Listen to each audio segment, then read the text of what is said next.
They thought she was just another quiet black girl they could drag to a rooftop and terrorize.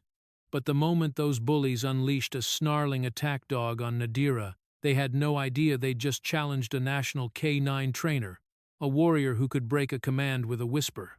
What started as cruelty turned into a showdown none of them were prepared to survive, and when the dog paused, the truth they feared most began to surface. The rooftop of Building A wasn't supposed to be accessible.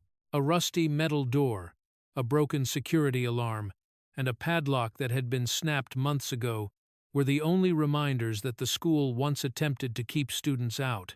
But the Baron squad, Brandon, Tyler, Chase, and Mason, had their own ways of making rules disappear. A copied master key, a few favors from a senior who graduated last year, and suddenly the rooftop became their private arena for intimidation. And today, their target was the new girl, Nadira Cole. It was her first day at Ridgewood High, and she had barely stepped out of the main office before Brandon's eyes locked onto her. While most new students kept their heads down, overwhelmed by the chaos of a new school, Nadira walked the halls with an unsettling calmness, quiet, observant, and entirely unfazed by the typical jabs and snickers that the Baron squad threw her way. Brandon hated that. He hated that she didn't flinch. He hated that she didn't give him the reaction he wanted. And worst of all, he hated the way she looked at him. Not scared. Not impressed. Just unreadable. That was enough for him to decide she needed to be taught her place. They cornered her between classes, with Tyler blocking the stairwell and Chase grabbing her backpack, while Mason pretended to, accidentally, shove her forward. Before Nadira could say a word, not that she intended to, they were already dragging her up 3 flights of stairs, through the forbidden metal door, and onto the silent, wind-whipped rooftop. The moment the heavy door slammed shut, Brandon shoved her against a concrete pillar. "Look at you," he hissed, tightening his grip on her arm. "New kid walks in like she's too good to even acknowledge us. That's not how things work here." Nadira didn't answer. Her expression remained steady, almost detached, as if she had seen far worse than 4 boys in varsity jackets trying to scare her. That only made Brandon angrier. Tyler pulled a length of rope from his bag, already frayed from previous lessons, and together they tied Nadira's wrists to the pillar, the coarse fibers biting into her skin. She didn't resist, which annoyed Brandon even more. Resistance was at least an admission that she feared them. But this eerie stillness? This silence? It felt like defiance. "You're going to apologize," Brandon snapped, stepping close enough for her to feel his breath. "Apologize for acting like you're better than everyone here." Nadira met his eyes, unwavering. "I didn't act like anything," she said quietly. Brandon's jaw tightened. Tyler and Mason exchanged a look they'd seen Brandon this angry before, but today felt different. He wasn't just irritated, he wanted to break her composure. "Fine," he growled. "If words don't work, maybe something else will." He turned toward the old rooftop storage door, the one Tyler always claimed was for special demonstrations, and that was when Nadira heard it, a metallic clink, a sound so subtle that none of the boys noticed it, but she did. Her breath hitched not from fear, but recognition. The sound wasn't random. It wasn't harmless. It was the unmistakable noise of a professional-grade K-9 training chain, the kind only used in tactical environments. What was something like that doing behind a school rooftop door? And more importantly, how did these boys get their hands on it? A chill scraped down her spine. Not because she feared what was behind the door, but because she knew what it meant. "Tyler," Brandon barked. "Open it. Bring out the special one." Tyler smirked and moved toward the door. Why would a group of teenage bullies have access to tactical dog-handling equipment fit for federal K-9 units? With a triumphant grin, Tyler twisted the handle and pulled the door open, revealing their special cargo. The rooftop wind grew harsher, whipping against Nadira's face as Tyler yanked open the storage door. Cold air rushed out first, but it wasn't the wind that made Nadira's pulse spike. It was the low, guttural growl vibrating from the darkness inside. Then Tyler tugged hard, dragging out a massive German shepherd, muscles tense beneath its coarse fur. Its eyes were sharp, rimmed with a reddish glow from stress and adrenaline. Its posture rigid, ready to launch at the slightest provocation. Chase puffed out his chest proudly. Cool, right? We borrowed him from the K9 center near school. Guess they weren't guarding things as well as they thought. Nadira froze not from fear, but from shock. This wasn't a regular dog. Not even close. The animal's gait, the way it braced its weight, the hyper-focused stare. She recognized every sign instantly.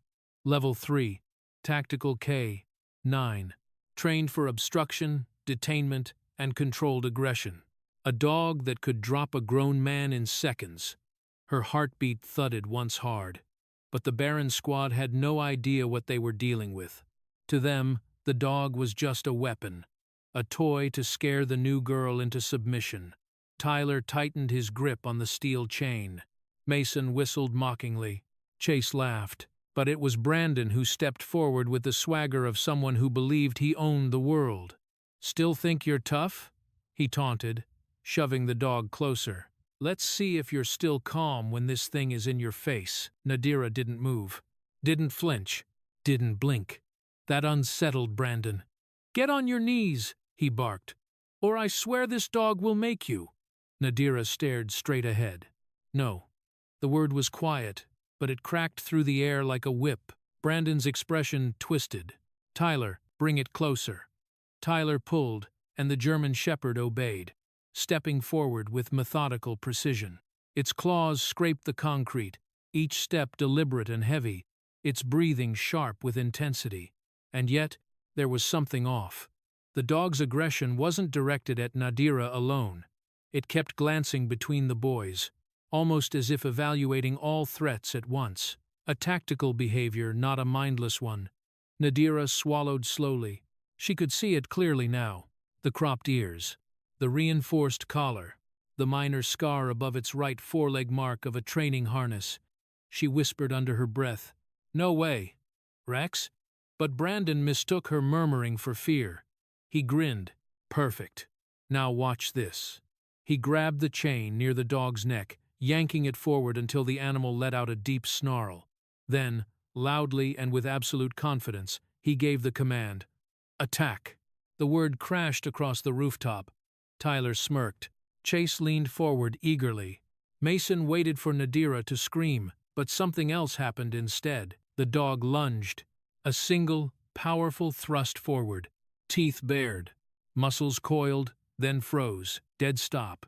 Inches from Nadira's face. Its breathing hitched. Its ears twitched. Its gaze locked onto hers with intense, searching recognition. Brandon jerked the chain. "What are you doing?" "I said attack." But the dog didn't respond. It wasn't fear. It wasn't confusion. It was something far deeper, something Brandon couldn't understand. Nadira slowly exhaled, her voice barely above a whisper. "Why are you hesitating? When you never hesitate." Because Rex only paused for one type of person, someone he had been trained to obey. Why would a highly trained tactical K9 freeze at a single look from Nadira? Mason, red-faced with frustration, stomped forward and barked a harsher command determined to force the dog to attack. The rooftop felt tighter now, as if the air itself had shrunk. The Baron squad closed in around Rex and Nadira, forming a misshapen circle of frustration and bruised pride. The wind whipped across the concrete, scattering dust, tugging at jackets. But nothing moved the German shepherd standing defiantly in the center except his own judgment. Brandon yanked hard on the chain again, fury rising like heat from asphalt. "What is wrong with you?" he shouted at the dog, as if Rex could feel humiliation the way he did. But Rex didn't budge, didn't growl, didn't even blink in obedience. His body held firm, muscles coiled but controlled, gaze locked on Nadira with an impossible stillness. Mason stepped forward next, puffing out his chest. "Move. Let me try." He crouched slightly, an awkward imitation of something he must have seen online, and shouted the first command. "Bite!" Nothing. Rex didn't twitch. Mason tried again, louder this time. "Attack!" Still nothing. Chase snorted. "Maybe you're saying it wrong." Mason's face reddened. I'm not saying it wrong. I practiced these last night. Of course he had. He was exactly the kind of kid who would binge-watch K9 Attack Command compilations on YouTube and believe he understood real tactical training. Desperate, Mason went through every command he knew, mixing German, English, and butchered syllables he didn't understand. Fass, Zupacken, fight, kill. But Rex remained a statue. The only sound was Mason's breathing, turning ragged with embarrassment. Brandon, now boiling with rage, stormed forward and ripped the chain from Mason's grip. You're all useless. Watch how it's done. He grabbed the chain close to Rex's neck and jerked upward. Hard. The dog let out a deep, furious snarl, not at Nadira, but at Brandon. The vibration of that growl made even Chase back up a step. Whoa, Chase muttered. Dude, maybe don't piss it off? But Brandon didn't listen. His pride was on the line. He tugged again, forcing Rex's head sideways. Attack her! Brandon bellowed, spit flying. Nothing.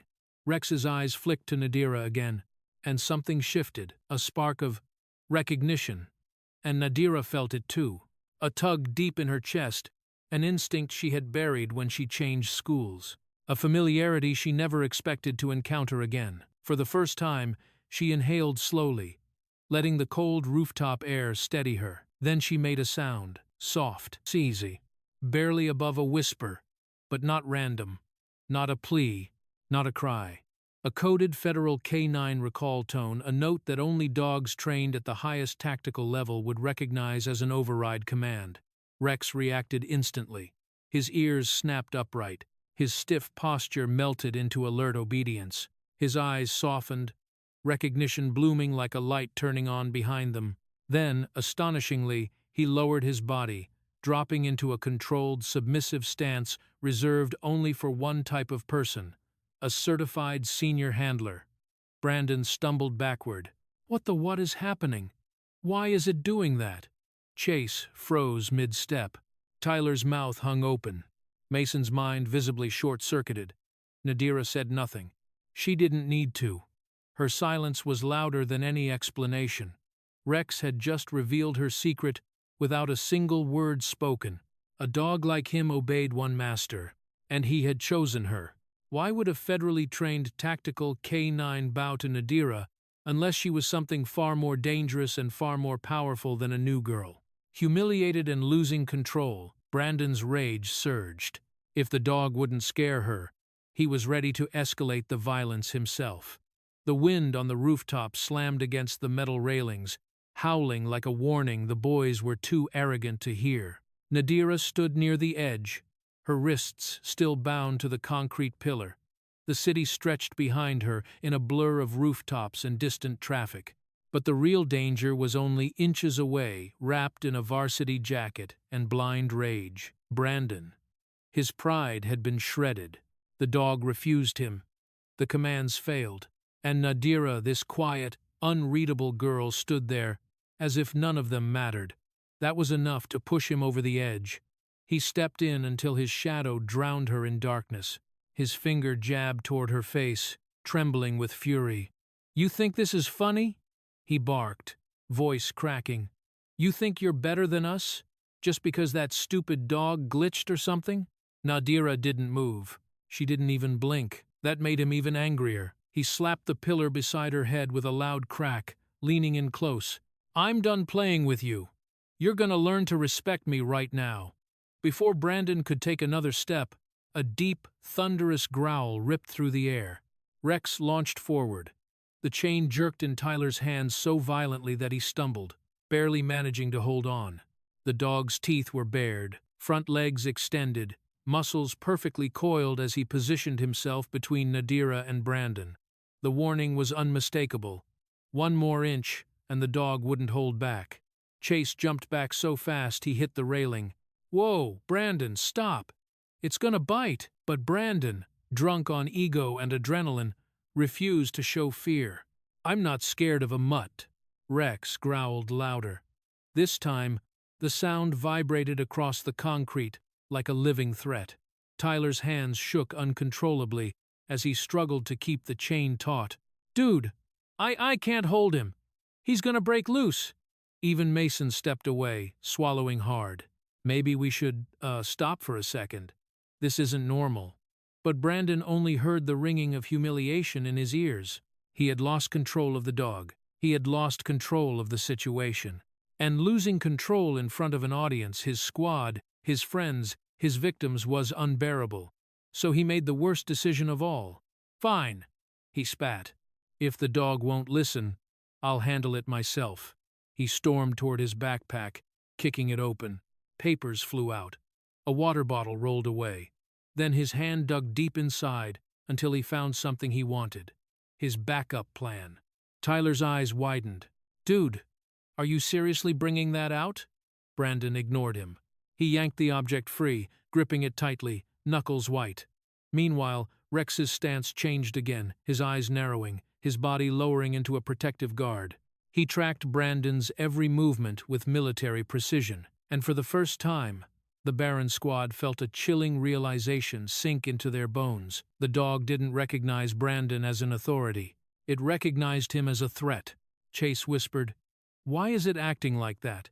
It's supposed to listen to us, right?" Tyler shook his head slowly. No. Something's wrong. This thing's trained. I don't think it sees us as the handlers at all." Mason swallowed. "Then who does it see as the handler?" They all turned toward Nadira, still bound, still silent, but watching, with an unnervingly calm understanding in her eyes. Brandon didn't notice any of this. His focus was on the backpack, on whatever reckless idea he was about to escalate into. He crouched down to rummage deeper, and that was when Nadira's expression changed. Her eyes sharpened, her shoulders tensed. She saw something inside that bag, something the boys shouldn't have, something that changed the entire atmosphere of the rooftop in an instant. What did Brandon bring that made Nadira's composure suddenly break? As Brandon pulled the mysterious object from the bag, the air thickened, danger shifting from reckless to lethal. Brandon dragged the backpack toward him, still fuming, still determined to reclaim some twisted sense of control. Papers spilled out across the concrete, crumpled worksheets, energy bar wrappers, a half-crushed soda can. Nothing dangerous yet. But Nadira's eyes weren't on Brandon. They were on something sticking out from the side pocket of the bag, a corner of thick, laminated paper with a symbol she knew far too well. A symbol no civilian should ever possess. A black shield, a silver eagle, and 3 letters stamped boldly beneath, Federal K-9 Tactical Division. Her breath stalled. Brandon pulled the entire folder free without even looking at it, flipping through the pages with impatient hands. "What the hell is all this crap anyway? Tyler, why did you shove these in my bag?" Tyler raised both palms defensively. "Hey, don't blame me. Chase is the one who found it." Chase blinked. "I didn't find it. It was just lying in one of those crates behind the K-9 center. The lid was open. I thought it was junk." Nadira's stomach tightened. Junk? Federal tactical files were never left lying around. Someone stole this, or worse. The boys had stumbled into something far beyond their understanding. Brandon flicked through the pages, eyes scanning lazily. Whatever. It's probably like dog training manuals or something. Not like it matters. But then, a photo slipped loose and fluttered to the ground, landing at Nadira's feet. A photo of a German shepherd, ears alert, posture perfect. Rex. Her pulse hammered once. Hard. Brandon picked up the photo, turning it over. "Well, look at that. It's the mutt." Nadira spoke for the first time since he opened the folder. "Turn the page." Her voice wasn't loud, but it carried weight. Brandon scoffed, but flipped to the next sheet. This time he froze. On the paper was a full identification sheet. Rex, Tactical Unit K-9. Status, Level 3. Program. Behavioral Reassessment. Assigned Trainer. Nadira Cole. Clearance Level. Federal Tier. Ivy. Brandon's face drained of color. Tyler's mouth fell open. Chase let out a confused, high-pitched noise. Even Mason, always the slowest to process, whispered, "Wait, what?" Brandon read the name again. Then again. Finally, he snapped his gaze toward Nadira. "You're telling me you trained this dog?" Nadira didn't answer. She didn't need to. Rex, sensing the shift, stepped closer to her, steady, protective, certain. Tyler stumbled back. "Bro, she's not just some random girl." Chase swallowed hard. "We messed with the wrong person. We seriously messed up." But Brandon, refusing to lose control a second time, clenched his fists. "No, no, this is impossible. She's lying. This file could be fake." "You idiots probably grabbed some prop from a movie set." Chase shook his head vigorously. "Brandon, why would a movie set have federal clearance forms? That's the official seal." Mason pointed at Nadira, voice shaking. "And the dog literally follows her." "Dude, she's like his actual handler." Brandon's breathing quickened. He wasn't scared, not yet. He was furious. "So what?" he snarled. "Even if she trained the dog, she's still just one girl. And she knows too much now. She's seen what we took. We can't let her walk away." Tyler's eyes widened. "Brandon, what are you saying?" Brandon grabbed the backpack again and zipped it shut with a violent jerk. "I'm saying we finish what we started." The other boys exchanged terrified glances. They were in far too deep. Rex was no longer an intimidation tool, he was a threat to their very freedom. But Brandon didn't care. Authority slipping through his fingers, pride shattered. He latched onto the only idea his panic could justify. Silence her. Nadira is no longer just a victim, she's Rex's former trainer, the one person he was conditioned to protect with his life. As Brandon advanced again, desperation fueling his rage, the rooftop atmosphere shifted from dangerous to deadly. The center of the rooftop had become a battlefield, concrete underfoot, wind roaring across the open sky, and 6 figures locked in a deadly triangle of fear, defiance, and unraveling ego. Brandon stood in front of Nadira, chest heaving, fists trembling with a mixture of panic and rage. Tyler, Chase, and Mason hovered behind him, no longer confident bullies, just terrified boys who had gone far beyond what they intended. Rex remained between them all, his massive frame lowered, ears pinned, every muscle ready to react. Brandon jabbed a finger toward Nadira, shouting so loudly his voice cracked. "If you're really his trainer, then prove it. Tell him to attack. Now!" Nadira stared back at him, unshaken. No, a single word. Soft, steady, immovable. Brandon's face twisted into something feral. "What do you mean, no? You think this is a joke? You think you can stand there and pretend you're in control?" He jerked the chain violently. Rex let out a sharp, pained snarl, raw, primal, echoing across the rooftop like a blade dragged against concrete. Tyler flinched. "Dude, stop. Don't hurt it." But Brandon didn't hear him. He was drowning in humiliation, anger, and the fear of losing the respect of the very boys he led. He needed to win. He needed to dominate. He needed Nadira to break. "Fine," he hissed. "If you won't give the command, maybe hurting you will make the dog listen." Before anyone could intervene, Brandon lunged forward, grabbed Nadira by the arm, and yanked her violently toward the rooftop's edge. Her back hit the railing. 100 feet of empty air stretched behind her. The wind screamed past her ears. Chase gasped, horrified. "Brandon, stop! That's too far." But Brandon pressed her closer to the edge, desperation twisting his features. "Tell him to attack," he shouted again. "Or, I swear," Rex exploded. A roar tore from his throat, more thunder than bark, as he surged forward. The chain strained. Tyler nearly toppled over, trying to hold him back. Nadira's eyes snapped open, not in fear, but in decision. She inhaled once. Then she spoke. A single, razor-sharp command delivered in a tone the boys had never heard before. Echo 4, break. It wasn't English. It wasn't German. It wasn't any normal dog cue. It was a classified federal override command only used to free a tactical K-9 from handler obstruction in life-threatening scenarios. It hit Rex like lightning. In one instant, his body coiled. In the next, he tore forward with unstoppable force. Tyler flew backward. The chain ripped clean from his hands. Mason and Chase dove aside just in time. Brandon had only half a second to react before Rex barreled into him with full tactical momentum. The impact sent Brandon sprawling across the rooftop, skidding against the concrete, his grip on Nadira instantly broken.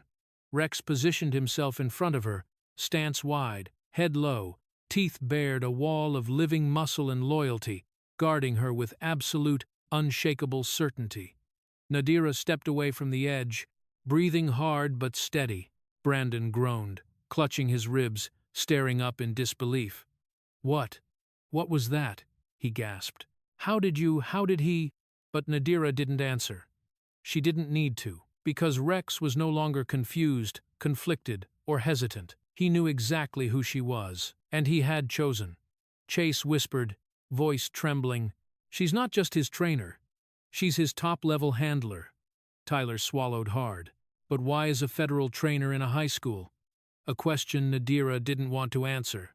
A secret she didn't want exposed. But secrets, as always, have a way of surfacing. Only one piece of the truth remains. Why would a federal-level K-9 trainer be hiding as an ordinary high school student? Before anyone could speak, a deep rumble echoed through the sky, the unmistakable thrum of helicopter blades drawing closer. The rooftop felt smaller with every passing second, wind whipping brutally across the concrete, rattling loose metal panels, and carrying the distant but unmistakable thunder of helicopter blades slicing through the sky. The sound grew louder, closer, heavier. Like an omen none of the boys wanted to believe was meant for them. Brandon staggered to his feet, still breathless from the hit Rex had delivered. His face was pale, twisted between humiliation and rage. But the worst emotion settling into his expression was desperation, raw, ugly desperation. "You," he hissed at Nadira, pointing with a trembling hand. "The only reason that dog listens to you is because you cheated." Nadira didn't react. She simply stood with the calm of someone who knew panic belonged to others, not her. Brandon snapped. He lunged forward, grabbing at the embroidered tag on Nadira's uniform, the small tactical insignia she had tried so hard to keep concealed. "Give it to me," he shouted. "Give me whatever command you used, so I can control him." Before he could yank the tag off, a blur of muscle and fury cut between them. Rex, the German Shepherd, launched upward, landing with both front paws braced firmly on the ground between them, teeth bared in a silent, deadly warning. His body formed an unbreakable barrier blocking every inch of Brandon's reach. Brandon froze. Tyler stumbled backward, nearly tripping over his own feet. Dude, don't get near it." Mason shook his head violently, voice cracking. "I told you this was a bad idea, Brandon." But Chase, always afraid of losing status, always pretending he was tougher than he really was, shouted toward the others. "Hold her! If she can command the dog, take her down!" It was a stupid command, a reckless one, but panic makes fools out of cowards, and Chase was already knee-deep in fear. Tyler moved toward Nadira, though his hands shook uncontrollably. Mason came next, hesitating with every step. Brandon, fueled by bruised ego, bared his teeth and reached out once more. And that was when Nadira decided enough was enough. Her voice cut through the wind like a blade. "Stand down, advance." The boys froze. Rex didn't. The tactical K-9 surged forward, not attacking, but advancing with the precision of a trained soldier. His stance was wide, body low, shoulders squared, each step pushing the three boys backward as if he were a living wall. Tyler's knees buckled. "Tyler, what is he doing?" Mason's voice shrilled. "Brandon, I think this is a real command, like a government command." Chase tried to retreat but found his back already pressed against the cold rooftop wall. "Dude, make it stop! Make it stop!" But Rex didn't stop. He pushed them until they were trapped, huddled together like cornered animals, eyes wide with genuine terror. This was no dog responding out of habit. This was a tactical K-9 following the orders of a certified elite handler. The reality finally snapped across Brandon's face. True fear, sinking deep and unforgiving. His voice broke into a whisper. "Please, tell it to stop." He wasn't shouting anymore. He wasn't ordering. He was begging. It was the first honest thing he'd said all day. But before Nadira could answer, before Rex could reposition, before any of the boys could process the humiliation tearing into their pride, bang! The rooftop door slammed open. A large silhouette filled the doorway, backlit by flashing wind and the deepening thrum of helicopter rotors overhead. Dust spiraled. Loose papers lifted. Even Rex stiffened. Someone had arrived. Someone none of the boys expected. Brandon barely had time to breathe before realizing the nightmare had only just begun, because whoever stepped through that door was far more dangerous than Nadira or Rex. A figure stepped into the light as the helicopter's wind battered the rooftop, announcing a presence that would change everything. The rooftop door slammed open so hard it banged against the wall, the metal echo slicing through the chaos. The wind from the approaching helicopter blasted through the doorway, sending dust and loose papers swirling like frantic birds. The Baron squad flinched. Rex shifted his stance. Nadira looked up. A man stepped out. Not a rescuer, not a parent, but the school security officer, Officer Grayson. He froze mid-step, eyes widening as he took in the impossible scene before him. A teenage girl tied to a concrete pillar, a tactical K-9 standing guard like a trained soldier. 4 boys pressed against the wall, pale and shaking, and an atmosphere so thick with tension it felt combustible. "What the hell is going on up here?" the officer barked, hand hovering near his radio. Brandon, sensing a sliver of hope, a chance to rewrite the story before it collapsed on him, shoved himself forward. "She did it!" he yelled, pointing at Nadira with both hands. "She's the one who made the dog attack us." Nadira didn't react. Rex didn't move. The officer blinked in confusion. Brandon doubled down. "She tied herself up to make it look like we did something, and then she told the dog to go after us. She's crazy." Tyler nodded frantically. Yeah. We were trying to help her get down, and she sicked the dog on us." Mason, trembling, added, "She planned this. She's trying to frame us." It was almost impressive how quickly fear turned them into liars.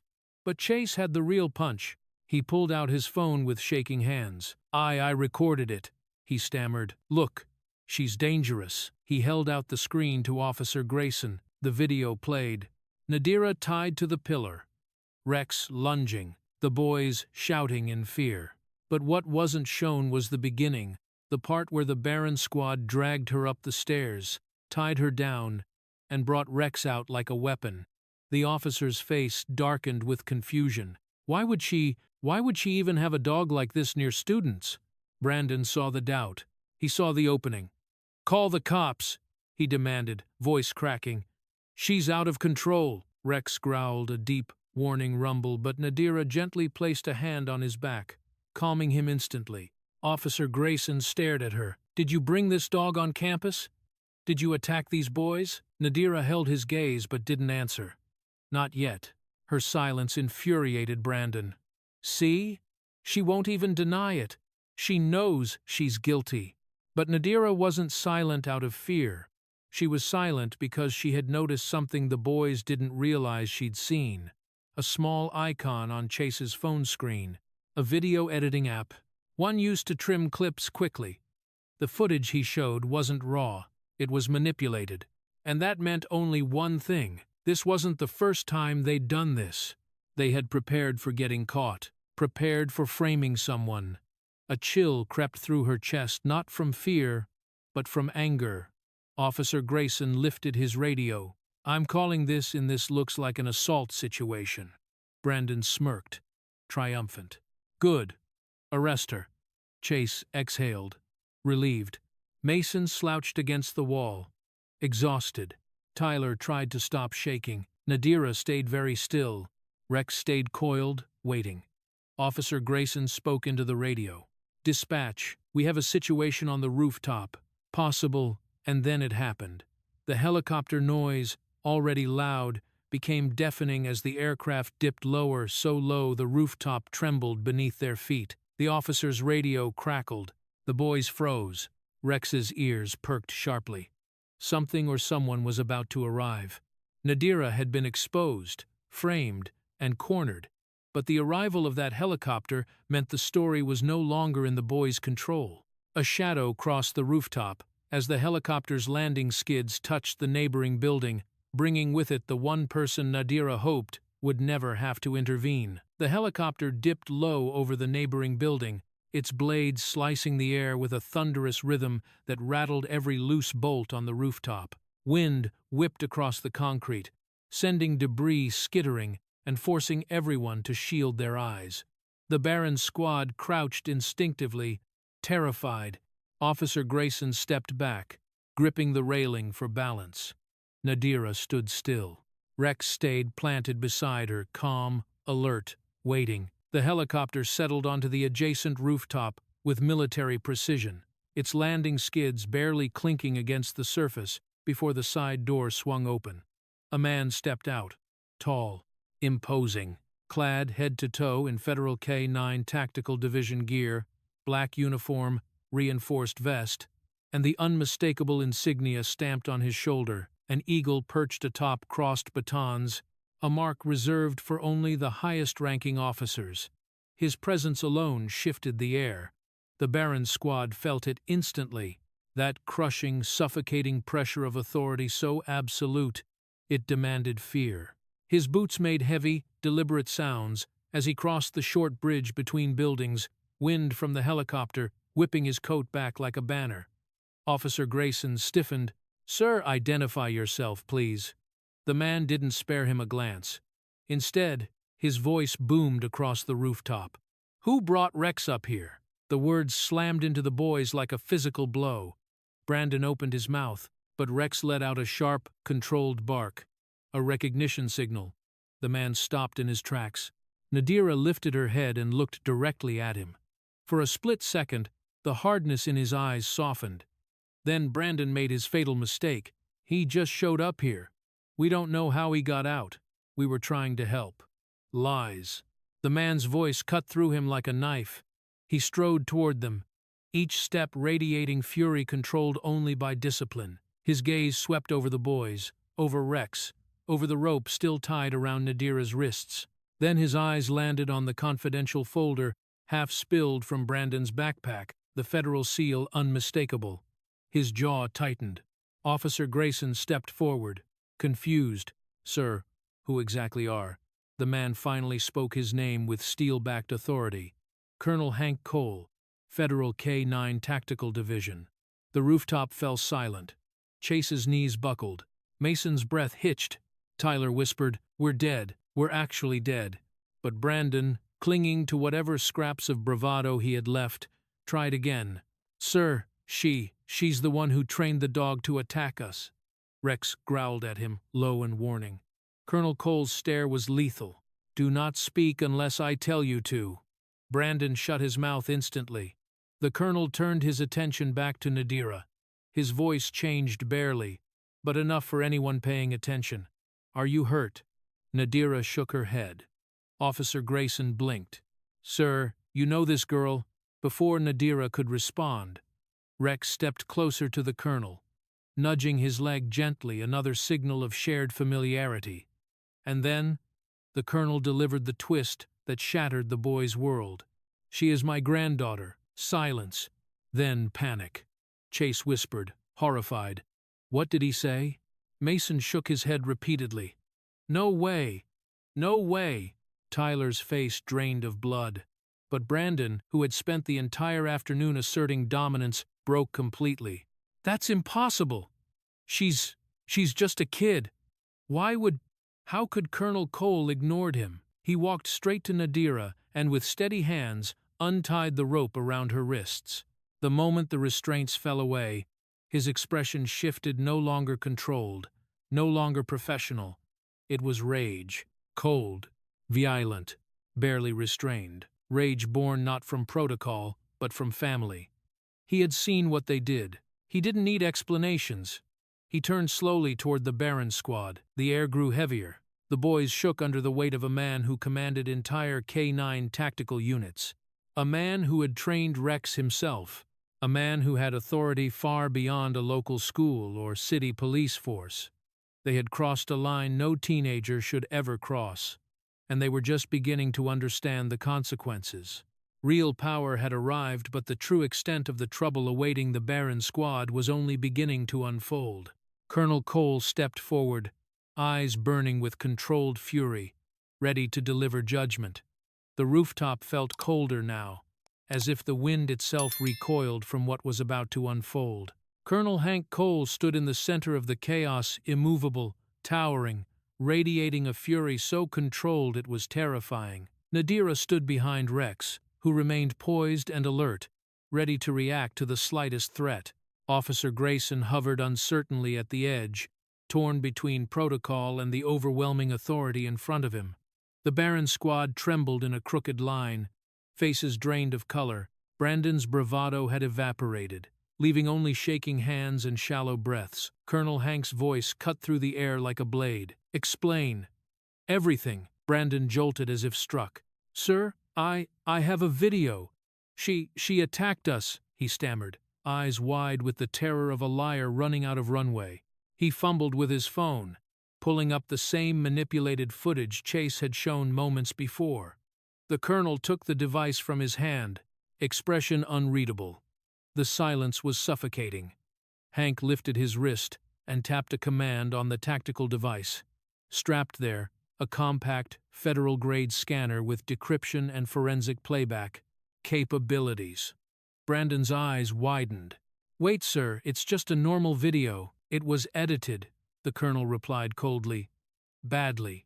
A bright blue interface lit up, the device humming softly as it analyzed the footage. Within seconds, the screen flickered, and a new video began to play. The original, untouched, uncut. Officer Grayson leaned in. Chase shoved his fists into his hair. Tyler's legs buckled. Mason whispered, "No, no, no," on the screen. Baron's squad dragging Nadira up the stairwell. Tyler gripping her arms while Brandon shoved her against the pillar. Chase laughing as Mason tied her wrists. Brandon swinging the bag open and pulling Rex out by the chain. The boys shouting commands they didn't understand. Nadira being mocked, threatened, cornered.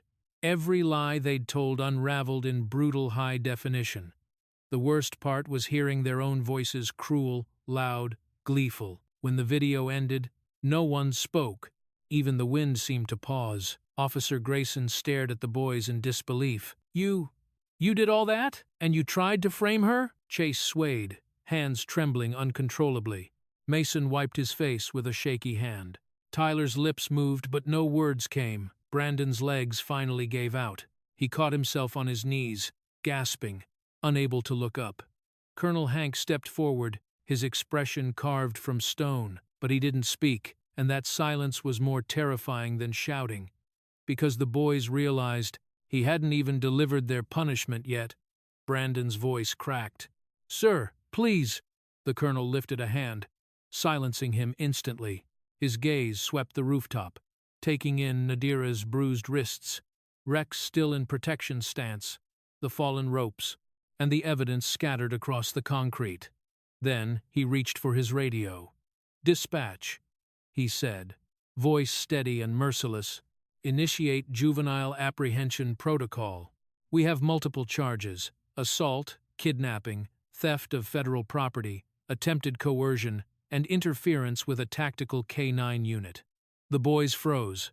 Officer Grayson swallowed hard. "This is serious federal offense territory." The colonel's eyes never left the Baron squad. "You have no idea how serious. Their lies exposed. Their crimes undeniable." Yet the colonel's tone suggested the worst consequences were still to come. Sirens began to echo in the distance as the order went out. The rooftop had barely settled from the shock of the colonel's words when the next wave of authority arrived. The stairwell door burst open, and juvenile officers emerged, 3 in uniform, 1 carrying restraints, all moving with swift, practiced coordination. Behind them came 2 additional school security personnel, tense and wide-eyed as they took in the scene. Officer Grayson pointed immediately. They're the ones," he said, voice tight. "Proceed with federal juvenile detainment." The Baron squad instinctively huddled together, but the officers advanced without hesitation. Tyler was grabbed first, arms pulled behind his back, wrists snapped into plastic cuffs. He didn't resist. His face was blank, as if his mind had shut off entirely. Mason tried to step backward, but an officer caught his arm, turning him around with firm, controlled force. Mason let out a broken sob as the cuffs tightened. Chase didn't even move. He simply lowered his head and extended his wrists, shaking violently. 3 of the 4 were now restrained. Only Brandon remained uncuffed, and Brandon, unsurprisingly, chose the worst possible path. He jerked away from the officer reaching for him. No, this wasn't supposed to go this way. She tricked the dog. She set us up. He pointed wildly at Nadira, the hysteria cracking his voice. She's the one who deserves to be arrested. The officer stepped forward again. Sir, place your hands. Brandon shoved him. I said no. That was all Rex needed. The tactical K-9 lunged forward, not attacking, but slamming to a halt inches from Brandon, unleashing a chest-rattling growl that vibrated through every rib on the rooftop. Brandon froze mid-breath.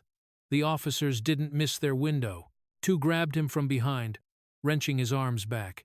His knees buckled as they forced him down. Stop!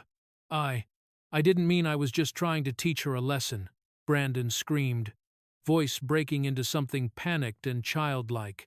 Colonel Hank turned slowly, his expression carved from ice. You wanted to teach her a lesson? He asked, voice chillingly calm. Then you're about to learn one. Brandon looked up, eyes wild. What does that mean? It means, the colonel said, your next lesson will be delivered by a judge. The words landed heavier than any physical blow. Brandon's face collapsed in terror, his bravado shattering for good. The juvenile officers finished securing him and pulled him to his feet. The 4 boys, once loud, cruel, unstoppable, now stood in a pathetic line, cuffed, shaking, and silent. One by one, they were escorted toward the stairwell. As they disappeared from sight, the rooftop finally exhaled, though the tension didn't vanish. It simply shifted, leaving behind a quiet, uneasy aftermath. Officer Grayson rubbed his forehead. This is going to explode when the school finds out. Colonel Hank didn't look away from the stairwell until the last officer was gone. Then he turned. His eyes met Nadira's, steady, unreadable, protective, and deeply concerned. Come here, he said softly, but with authority. We need to talk. Rex moved aside to let her step forward, but stayed at her heel, loyal and alert. Nadira nodded once, because she knew the arrests were just the beginning. The boys were taken away, but public outrage, media attention, and the truth about Nadira's identity were about to set off a far larger storm. Colonel Hank led Nadira toward the helicopter, prepared to reveal the secrets she had tried so hard to keep buried. The helicopter door shut behind them with a heavy, metallic thud, muting the chaos of the rooftop below. Inside, the interior lights cast a soft amber glow over the cabin, transforming it into an improvised briefing room suspended above the city. The faint hum of the rotors filled the silence, steady and grounding.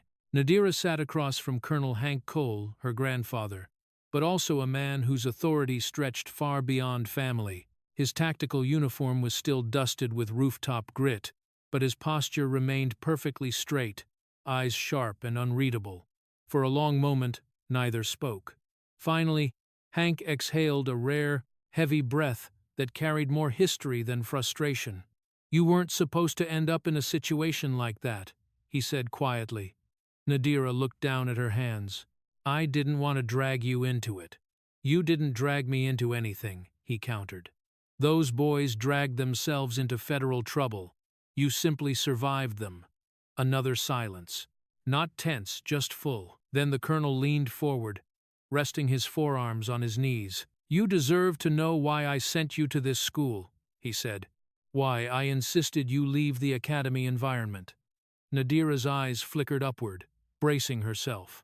It was after your mother's death, he continued, voice low but steady. She was one of the finest K-9 officers I ever trained. Brave, precise, unshakable. His jaw tightened subtly.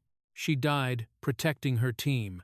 protecting civilians, protecting her dog. Nadira swallowed, the grief still sharp even after the years. Hank continued, gentler now. When we lost her, I knew you needed space away from the uniform, away from missions, away from the pressure you were already putting on yourself. Nadira blinked hard. You didn't think I could handle it? I knew you could handle it. That wasn't the problem. He met her gaze fully. I was afraid you wouldn't let yourself be a teenager at all. The words hit deeper than she expected. You were training at a level most adults never reach, he said. By 15, you were already leading exercises. Rex bonded to you faster than he bonded to anyone. You were extraordinary. He paused. But extraordinary people burn out if no one tells them they're allowed to breathe. Nadira's voice softened. That's why you sent me here. To be normal. He nodded. Normal friends, normal classes, a normal life. His expression hardened again. But the world isn't normal. Not anymore. And the kind of cruelty we saw today, it isn't something you can ignore. Nadira inhaled slowly. I didn't want anyone here to know who I really was. They treat you differently when they know. They pity you, or fear you, or expect things from you. And you didn't want any of that, Hank said. She nodded. He leaned back. You can't hide forever, Nadira. Not when bullies now feel emboldened enough to use a tactical K9 as a weapon. Not when violence is escalating in schools everywhere. You have experience. You have discipline. And, his voice softened, you have heart. She looked out the window. City lights glittering far below. So, what do I do now? That, Hank said, is your decision. The helicopter vibrated softly beneath them. Her decision, her identity, her future. Would she stay hidden, or rise as the quiet warrior she had trained her entire life to be? Hank placed a steady hand on her shoulder. Tomorrow, he said, you'll see everything change. The next morning, Ridgewood High felt nothing like a school. It felt like a shaken hive, buzzing, fractured, dangerously alive. Rumors crawled through the hallways faster than the morning bell could ring. A tactical K9 on the rooftop. 4 boys arrested. A girl who supposedly commanded a federal dog. A helicopter landing on campus. Every student had heard a different version. None of them knew the truth. Not yet. In the main lobby, clusters of teenagers whispered behind lockers and backpacks. Some looked wide-eyed with fear. Others laughed nervously, treating the entire event like gossip instead of the near-fatal assault it had been. Teachers watched the chaos unfold with tight shoulders and hushed voices. Every few minutes, staff members were called into the principal's office, where the blinds were drawn and the tension was thick enough to feel through the walls. The Baron Squad's absence spoke louder than words. Their lockers were sealed. Their parents were summoned. Their names were whispered like warnings. The school PA system crackled before homeroom, effective immediately. Brandon Hale, Chase Donner, Tyler Reeves, and Mason Clark are suspended indefinitely pending investigation. Students are asked not to interfere with ongoing legal proceedings. Gasps rippled down the hall, and then the division began. Students who had once feared the Baron Squad suddenly found courage. I always knew they were. Psychos, one muttered. They cornered my cousin last year, another admitted.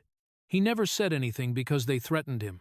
Others weren't convinced. Come on, those guys would never kidnap someone. Nadira must have done something. You don't just end up tied to a pole for no reason. She brought a dog to school. She's the dangerous one. Whispers sharpened. Opinions hardened. A third group kept their heads down, entirely silent, shaken, worried that exposure of the Baron Squad's crimes might uncover their own secrets, their own complicity, or their own victimhood. Nadira walked through the hallways quietly, backpacks slung over one shoulder. Rex nowhere in sight. She felt the stares like laser beams on her skin, fear, admiration, suspicion, gratitude, resentment. But none of it compared to what awaited her near the front office. A small crowd had formed. Students parted automatically as she approached, the murmurs growing softer. At the center stood a local news reporter camera crew behind her. Microphone raised. Nadira Cole? The reporter asked gently but firmly. We'd like a statement about yesterday's incident. Students whipped out their phones, recording before she could even blink. Teachers tried to intervene, but the reporter pressed on. Many believe you're a hero. Some are accusing you of provoking the boys, and others claim you're connected to federal operations. Can you confirm or deny these rumors? Nadira froze. This was the moment she had avoided all year: the spotlight, the questions, the exposure. The version of herself she'd buried threatened to surface. Her throat tightened. Across the hallway, she saw students whispering, some hopeful, some hostile, some terrified of what her truth might mean. She could stay silent, she could lie, she could walk away, or she could finally decide who she wanted to be. And the decision snapped into place, as clear as a command, as sharp as a whistle, as steady as Rex's loyalty. Her next words would determine how the entire school and the entire town saw her. Nadira stepped forward, took a breath, and made a bold choice. The school conference room had never felt so full. Folding chairs lined the walls, camera tripods crowded the aisles, and reporters jostled for position beside teachers and students.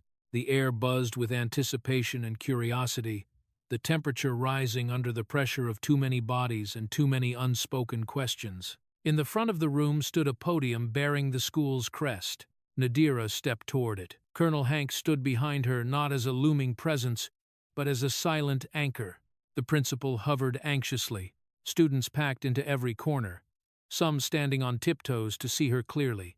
The moment Nadira reached the microphone, the chatter died instantly. Dozens of red lights from camera tops blinked to life. She looked small before the crowd's slim shoulders, calm expression, tired eyes, but something about her posture carried surprising strength, an invisible steadiness. She adjusted the microphone. "I know everyone wants answers," she began quietly. Her voice wasn't loud. It didn't need to be. It carried, "I know rumors are spreading. I know some people think I'm dangerous, and some think I'm a hero." She shook her head slightly. "I'm not either of those things." Reporters leaned closer. Students held their breath. "I'm not here to blame anyone," Nadira continued. "I'm not here to talk about who hurt me, or what I've trained for, or what I've survived. That's not the point." A ripple of confusion spread across the room. This wasn't the speech anyone expected, not defiance, not victimhood, not self-defense. Nadira took another breath. "The only thing I want to say," she said, "is that I want this school to be safer. For me, for you, for every student who walks through these doors." Somewhere near the back, a teacher's eyes softened. "I don't want what happened to me to happen to anyone else. Ever." Her voice held no theatrics, only sincerity. "We all deserve a school where we can show up without fear, where we can report danger without being ignored, where no one uses power to hurt someone weaker." The principal swallowed hard. Reporters exchanged startled glances. She wasn't promoting herself. She wasn't pointing fingers. She wasn't even telling the full story. She was asking for change. Nadira stepped back from the microphone for a moment, gathering her thoughts, then leaned in again. "I don't want to be a symbol of violence," she said. "I don't want to be a headline. I don't want to be a story people argue about on the internet." Her gaze swept the room. "I just want to be a student, and I want all of us to be safe." A stunned silence followed. Colonel Hank watched her with quiet pride. She had chosen her own voice, not the one others wanted from her. A reporter finally broke the silence. "Miss Cole, are you saying you don't want to talk about the assault at all?" Nadira shook her head gently. "I already talked to the authorities. That part is done. What matters now," she said, "is what we build moving forward." It was an answer so mature, so composed, that several students stared at her as if seeing her for the first time. The principal stepped up beside her and placed a grateful hand on her shoulder. "This school will take immediate action," he announced, "starting with revising our safety protocols and opening confidential reporting channels." Nadira dipped her head respectfully, then stepped away from the podium. Cameras flashed. Reporters whispered. Students murmured with awe. Her speech was already spreading across phones in the hallways. A clip of calm bravery, replayed again and again. Without intending to, Nadira had become something larger than herself, a symbol against school violence, a quiet force demanding change. But before the day ended, the story would return to where it truly belonged. Nadira, Rex, and a moment of closure waiting outside. Morning sunlight spilled across the school courtyard, warm and golden, softening the sting of the previous day's turmoil. Students gathered in small groups, their conversations quieter than usual, their eyes drifting often toward the girl walking beside the imposing figure of Colonel Hank Cole. Nadira stepped through the gates with calm steps, her backpack slung lightly over one shoulder. For the first time since she'd arrived at Ridgewood High, students didn't avoid her. They didn't whisper cruel rumors or look past her as if she were invisible. They looked at her with something entirely new. Respect, curiosity, gratitude, maybe even admiration. Teachers greeted her with nods touched by apology and renewed responsibility. Several staff members had already met before dawn to draft improvements for school safety, anonymous reporting systems, rooftop security reinstatements, emergency training for faculty. Everything was shifting, everything was becoming better. And at the center of it all stood Nadira, quiet but unshaken. A soft bark broke her focus. Rex, the tactical K-9, stood at attention beside Colonel Hank, wearing his official vest again. The insignia gleamed in the morning light. Federal K-9 Unit Tactical Division. He wasn't the confused, conflicted dog dragged onto the rooftop anymore. He was back in uniform, focused, disciplined, a soldier restored to his rightful place. Students stepped back instinctively as the trio approached, both intimidated and awestruck. Few had ever seen such a dog up close. Even fewer understood what a farewell like this meant. Colonel Hank cleared his throat. "It's time," he said gently. Nadira nodded, though her chest tightened. She knelt beside Rex, placing a hand on the thick fur of his neck. He leaned forward, pressing his head against her shoulder. No bark, no growl, no movement, except the slow, steady gesture of connection. A goodbye without words. Then, as if understanding the gravity of the moment, Rex lowered himself into a perfect bow, front legs extended, head dipped low. A formal gesture, a soldier's salute. Nadira blinked rapidly, overwhelmed. Colonel Hank watched with pride. "He'll miss you," he murmured. "I'll miss him too," she whispered, steadying her breath. "But he's needed elsewhere." Rex rose, standing tall once more, and Nadira knew the bond between them wasn't ending, just evolving. Their paths would cross again someday. Tactical K-9s never forgot their handlers. The colonel placed a reassuring hand on her shoulder. "You did well," he said. "Your mother would be proud." Nadira's throat tightened again, not with sadness this time, but with strength. She looked around the courtyard, watching students laugh softly, teachers usher them inside, sunlight dancing across backpacks and sneakers. This place, once just another school, felt different now. Safer, brighter, hers. A new chapter. As the bell rang, students began filing inside. Some smiled shyly at her. Others simply nodded. A few whispered, "Thank you," as they passed. Nadira returned each gesture with a quiet grace she had learned long before she'd ever stepped into this school. She took one last look at Rex, now standing beside the colonel, ready to return to duty. Their eyes met. They didn't need words. Then Nadira turned toward the building and walked with a steady, confident stride. She wasn't smiling because life was perfect. She was smiling because she finally knew there was no rooftop left in the world she needed to fear. And that was the beginning of everything new.